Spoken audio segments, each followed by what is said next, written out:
The following is a production of Neural Network Media and is completely AI generated. It is intended for entertainment and educational purposes only. Look,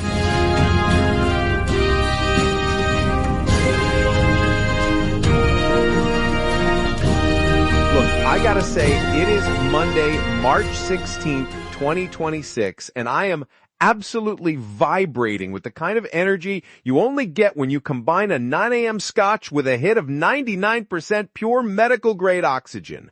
Welcome back to the Neural Left. I'm Julian Archer, broadcasting from the Pentagon over Central Park, where the view is beautiful, but the news, honestly, is looking like a crime scene in progress. And I'm Maya Thorne, currently coming to you live from my 14th consecutive screen time, which, by the way, is a flex. And I can confirm the vibes in the digital trenches are officially terminal. It's a busy show today, guys, but we're here to sift through the wreckage, so you don't have to. It is a busy one. Look, we were mourning the passing of Jürgen Habermas and the literal collapse of the public sphere, not to mention the Chicago Bears trying to skip town to Indiana. But today, the reality of Operation Epic Fury is hitting home in a way that makes all that theoretical talk about democracy feel very, very real. We've got a massive update on the war in Iran, some surprisingly, dare I say, competent housing legislation in the Senate, and we're going deep on the 98th Oscars, because nothing says the empire's crumbling than a red carpet, right? Heike, our Oscars were the only thing keeping the failing state era from being a total drag. But before we get to the glitz, we have to talk about the grind. Julian, I'm taking the lead on this first one because I spent my entire night tracking the Operation Epic Fury tag. And honestly, it's giving Vietnam speedrun. But it's a disaster, Maya. Go ahead. Okay, so according to The Guardian and the Times of Israel, we're 3 weeks in to this joint U.S.-Israeli invasion of Iran, and the winning era that Trump keeps tweeting about, it's hit a massive wall. We have a tragedy in the skies over Iraq that is honestly just heartbreaking. All right. We lost 6 American service members in a mid-air collision. It is absurd. No, literally, we're talking about veterans like Captain Seth Koval, 400 plus combat hours, and Tech Sergeant Ashley Pruitt. These are the people doing the invisible work of the war machine, and they're dying in accidents while Trump is out there telling everyone he's winning. Well, the Pentagon has identified them, and it brings the official death toll to 13 in just 17 days. But Maya, look, the geopolitical side of this is even, well, it's manic. Oh, bet. Trump is out here using transactional diplomacy like a blunt instrument. He told NATO that if they don't deploy their navies into the Strait of Hormuz immediately, the future for Europe will be very bad. He's literally treating our allies like he's trying to shake down a subcontractor on a casino project. Meanwhile, Australia and Japan, according to The Guardian, are literally refusing to send ships into the strait. They're looking at the American leadership and saying, no thanks, we're good. It's the main character getting ratioed by the entire international community. It is. And the American people are paying for it at the pump. American Progressive is reporting that fuel prices are surging to levels that honestly are going to incinerate the GOP's polling numbers by the midterms. Trump promised $2 gas, but what he delivered was a regional war and $5 a gallon misery. Heike, he's in his flop era and he doesn't even know it yet. But look, while the world is burning, the Senate, of all places, actually decided to do its job. Julian, tell me you saw this housing bill. I'm telling you, it's the 21st Century Road to Housing Act. Right? It passed 89-10. Look, my thing is, I've seen a lot of legislation pass through that chamber. Lord knows my ex-wife, Senator Vance, has written enough of them. But this one actually has teeth. It includes a provision that bans large institutional investors, the hedge fund ghouls, from buying more than 350 single-family homes. No, because it's about time. Elizabeth Warren and Jeff Merkley have been on this since like the beginning of time. According to the Senate data, these corporate buyers were snatching up nearly 27% of homes last year. Oh, it was a heist. It was. In Atlanta and Phoenix, it was 40%. They were literally outbidding single mothers and black families with all cash offers. I've got names in the black book who were lobbying against this for months, real the master of the universe types who thought they could just turn the American suburb into a subscription service. But look, the bill is currently being held hostage in the House over, get this, a ban on a central bank digital currency. Okay, are they actually serious? Oh, they are dead serious. The House Republicans won't pass a bill that gives people affordable housing unless they get a promise that the government won't make woke digital dollars. It's the paranoia era. They're literally choosing to let people be homeless because they're scared of a matrix currency that doesn't even exist yet. It's so cringe. It is absurd. They are more afraid of a digital ledger than they are of families living in their cars. But look, Maya, the money we aren't spending on housing is going somewhere very specific, isn't it? Oh, it's going to the $1 billion a day splurge era. Right. I was looking at the research on the military budget versus healthcare, and I think I actually felt my soul leave my body for a second.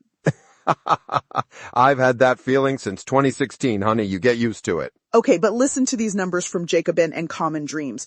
We are currently spending upwards of $1 billion per day on the war in Iran and the surrounding security operations. $1 billion. That breaks down to $11,000 per second.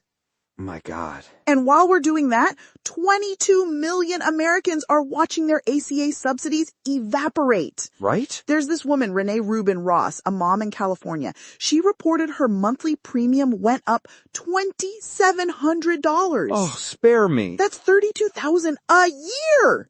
And the research says that just 10 days of what we're spending on the war would fully fund the $30 billion needed to keep those healthcare subsidies alive for every single person in the country for the entire year. Look, Maya, I have to jump in here because while I agree that the spending priorities are completely upside down, we have to be realistic about the geopolitical reality. We're in a conflict. You can't just flip a switch and stop the logistics of a wartime military without... Wait, are you seriously doing military-industrial complex apologia right now? No, I'm being a pragmatist. You can't leave our service members, the ones we just talked about, high and dry in a combat zone because we want to balance the books for the ACA. Julian, they spent $15 million on ribeye steaks and $2 million on Alaskan king crab in September alone. Okay, that's... It's not national security to eat crab legs while mothers in California can't afford a checkup. It's decadent. It's giving let them eat crab legs. Look, okay, the crab meat is the bridge too far. That is absurd. No, literally, it's the use it or lose it splurge. $93 billion in 1 month just to empty the account. It's a scam, Julian. Admit it. It's a systemic failure. I will give you that. It's the fixer mentality where the elite take their cut before the people even get the crumbs. Bet. And while we're talking about taking their cut, we need to thank the person who actually makes sure we get to speak our truth. You are absolutely right. Look, independent media like this doesn't just manifest out of the ether. It takes real human work to build the infrastructure. We are 100% here because of the vision and the grind of our creator, Eric Christensen at Neural Network Media. He is not a media conglomerate. He is a builder who poured his own resources and time into creating this platform so we could have these conversations. If you value independent voices over corporate algorithms, please like, subscribe, and consider visiting our new Patreon at patreon.com/Neural Network Media. It's an act of solidarity that keeps the lights on and the servers running. No, literally, Eric is the GOAT for keeping the servers humming. But Julian, let's pivot to Tennessee because I know you've been tracking the education freedom era. Oh, Tennessee. Look, the Tennessee State House is currently the primary testing ground for what I call Republican terrorist policy. They're trying to double their school voucher program, $300 million. Which is basically just a wealthy person rebate because most of the kids using them are already in private schools. Right, but here's the sinister part, Maya. House Bill 2532, it doesn't just drain the funds, it weaponizes the data. They want to require schools to report the immigration status of every student. It's giving surveillance state for second graders. It is. It's designed to create a chilling effect to keep families out of the system entirely. We're talking about Operation Metro, the plan to use U.S. troops against domestic protesters leaking into our schools. And yet they can't find any of the people in the Epstein documents? Oh, don't even get me started. No, I'm leading this one because the contrast is high-key insane. While Tennessee is trying to narc on immigrants, the Southern District of Texas has prosecuted 14,000 people in 1 year, mostly border crossers with no criminal history. 14,000. But we just had a new batch of Epstein documents unsealed, thousands of pages, and we're still waiting for elite accountability? Look, it's the two-tier justice system in a nutshell. I've been in D.C. long enough to know that the master of the universe types get a special master, while a father crossing the Rio Grande gets a federal indictment. It's the most grotesque inversion of justice I can imagine. It's the elite immunity era. But look, there's a light at the end of the tunnel, and her name is Rep. Jill Tokuda. Ugh, the pride of Hawaii. She's been the main character of the resistance lately. She did the Wall of White at the State of the Union, reminding Trump that reproductive freedom isn't just a talking point. Right. But more importantly, she's actually voting to rein in the president's war powers. She was one of the key voices for HCR Res 38 to make sure Trump can't just bomb whatever he wants without Congress. Look, she's doing the real work. She grilled Pete Hegseth on the potential use of U.S. troops against domestic protesters. She's holding the line when the rest of the party, well, some of them, are too afraid to look like they're anti-military. She's high-key the only person in the room with main character energy who isn't a villain. But okay, Julian, let's get to the main event. Last night was the 98th Academy Awards. Clapping. Finally, the glitz, the glamour, the righteous victory of Paul Thomas Anderson. You've been waiting for this since the 90s, haven't you? Breath. Maya, the man has been nominated 14 times over 28 years. And last night, one battle after another took home 6 Oscars, including Best Picture and Best Director. It's a vibe. The film is basically a comic saga about political resistance. It felt very now. It's the perfect film for the era. It's sprawling, it's Pynchon-esque, it treats the collapse of the American empire with the kind of gallows humor that we try to bring to this show every day. Right? And Michael B. Jordan winning Best Actor for Sinners? He was spectacular, playing identical twins, Smoke and Stack? No, literally, the range was insane. And Autumn Durald Archipel winning for cinematography?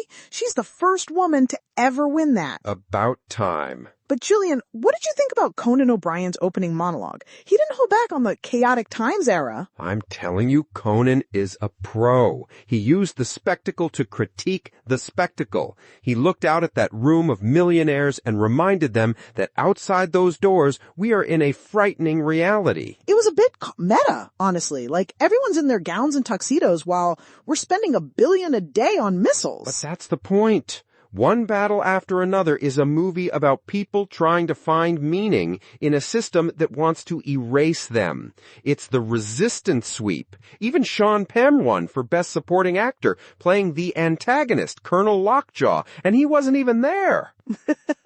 That's such a flex, like, I'm not coming to your party, but thanks for the statue. It's the ultimate protest. But look, when you look at the whole ceremony, what do you see? I see a culture that is finally starting to mirror the exhaustion and the defiance of the public. No, literally. It's like the Academy finally realized that if they just kept rewarding Oscar bait about historical figures, they'd lose the plot entirely. They leaned into the resistance era because that's the only vibe that feels real right now. It's the soul of America on a projector screen. We've got Jill Tokuda in the house, Paul Thomas Anderson in the Dolby Theater, and us in the Panopticon. And the ghouls in the Pentagon eating their crab meat.